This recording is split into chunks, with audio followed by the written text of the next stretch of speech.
Bonjour, shalom, merci de me recevoir de là où vous êtes. Je suis content de venir vers vous ce matin avec un message, peut-être pas nouveau, mais un message qui vient à point nommé pour quelqu'un.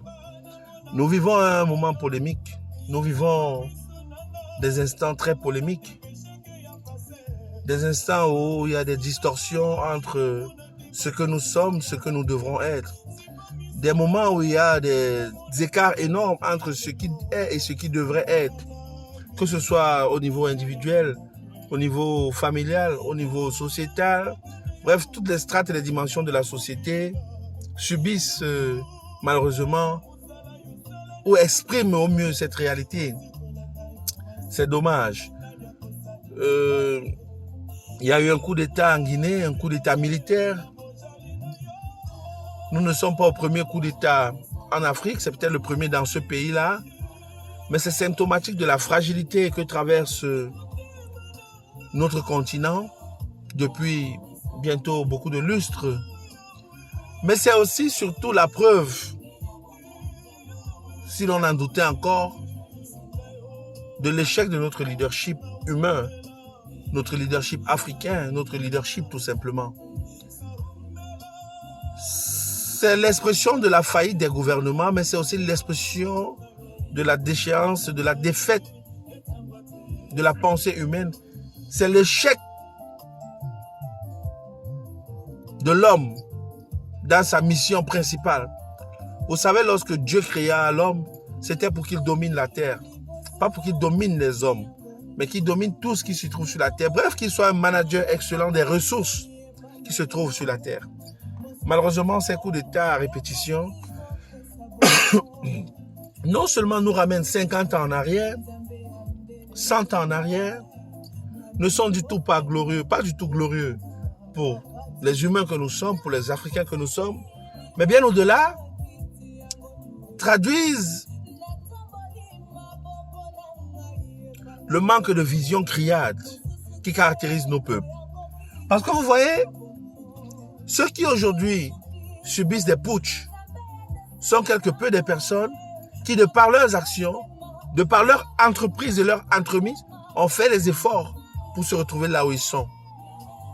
C'est des gens qui hier étaient dans l'opposition, qui nous ont fait croire, un tant soit peu, par naïveté intellectuelle, par souci abondant de voir les choses changer, qu'ils pouvaient changer les choses. Nous leur avons accordé nos cautions d'une manière ou d'une autre. Le peuple a décidé qu'ils président à leur destinée. Et puis en retour, quand vous commencez à voir des signes de changement de constitution, qui est, si vous voulez, la mère des lois, eh bien les viols qui s'en suivent sont inévitables. Que ce soit les viols de femmes, les viols humains ou même les viols des lois tout simplement, y compris des actes anticonstitutionnels comme les coups d'État. Parce qu'initialement, la mère des lois a été violée. Ça ne fait pas bonne presse, bonne figure, bonne image pour les ambassadeurs du royaume que nous sommes. Au-delà de l'actualité et de la réalité politique, socio-culturelle, anthropologique, panafricaine, je pose une question à l'Église, le corps du Christ. Quel peut être le rôle de l'Église dans la gestion des crises de cette nature, des crises politiques? Eh bien, il faut davantage d'hommes de Dieu avec l'onction royale, au-delà de l'onction sacerdotale. Il faudrait que les jeunes n'aillent pas seulement faire la théologie lorsqu'ils veulent servir Dieu, mais bien plus, qu'ils soient rompus aux disciplines historiques, à l'histoire de leur pays, à l'évolution, à la trajectoire de leur nation. Ils apprennent à connaître, ne serait-ce que l'histoire de leur quartier respectif, leur pays respectif, l'histoire de leur peuple, afin de pouvoir montrer un cap, un horizon de grandeur. Je voudrais que les jeunes cessent de vouloir tout simplement porter le manteau sacerdotal. Arrêtez de vouloir être prophète, uniquement prophète. It's good to prophesy, but it's better to fulfill the God-given purpose. Le mandat de Dieu pour l'homme sur la terre n'est pas que l'homme prophétise. La prophétie vient pour corriger une imperfection. La prophétie vient pour annoncer une imperfection. Et tout homme de Dieu véritable est un prophète. Parce qu'il porte un message prophétique. Donc arrêtez de seulement vivre dans la prophétie. Il y a un besoin d'huile. Et après l'huile, au-delà de l'huile, il y a un besoin de feu. Il faut l'onction royale dans la maison de Dieu. Nous ne pouvons pas parler d'onction sacerdotale tout le temps. Il faut l'onction royale. Quel est le rôle de l'Église dans la gestion des crises politiques? Quel est le rôle de l'Église en amont pour prévenir ce genre de crise? Quel est le rôle de l'Église lorsque ces crises se posent? Allons-nous continuer à rester fermés, cloîtrés dans nos quatre murs, multipliant l'alignement des versets bibliques sans impact réel dans la nation? Allons-nous continuer à ne pas être consultés quand les choses majeures se décident pour nos nations?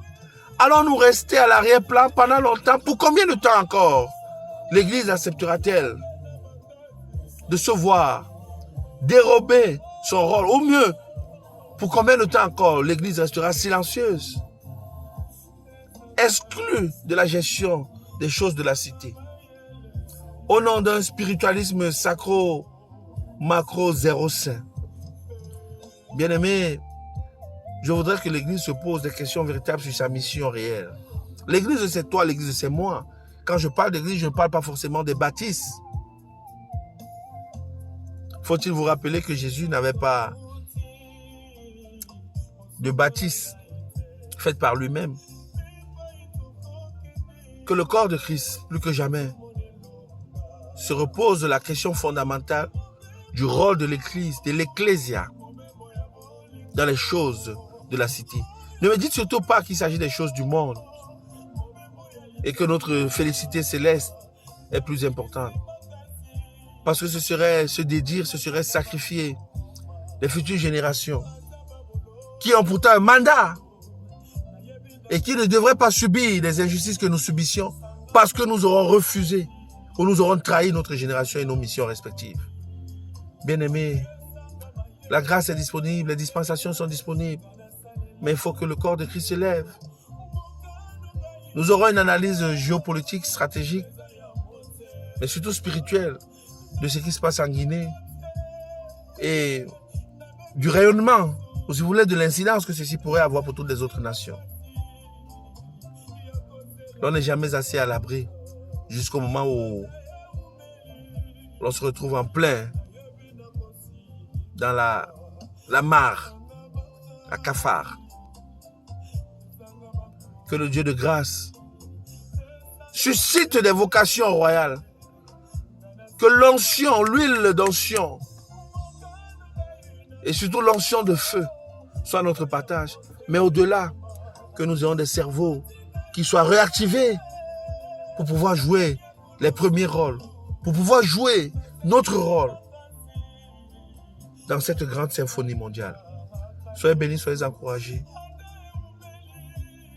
La route est longue, la trajectoire et l'horizon est lointain. Mais c'est possible que le Seigneur nous donne la force d'y parvenir.